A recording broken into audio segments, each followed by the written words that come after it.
सुवर्णरेखा नदी में गाधौथुबा बेले पानी रे बुड़ी जाइथिले 3 जण नाबालक। तेबे घटनास्थल रे जणे नाबालकर मृत्यु होइथिले भी अन्य 2 जण को गुरुतर अवस्था उद्धार करिसंती स्थानीय लोके। एपरि एक अभावनीय घटना घटिछि बालेश्वर जिला बालियापाल थाना अंतर्गत अस्ति पंचायतर सरदार साही ग्राम रे।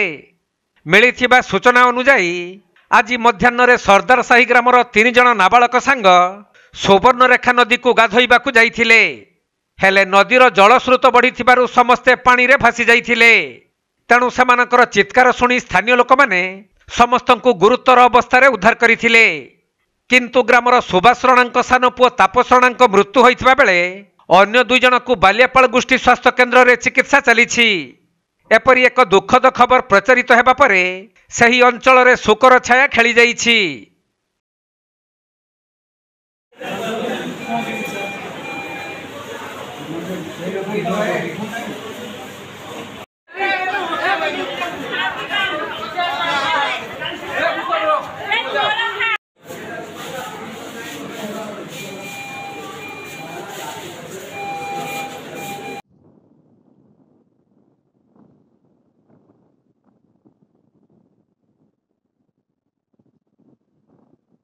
बालेश्वर जिला बालियापालरू सुभाष दास रिपोर्ट कोणार्क लाइव।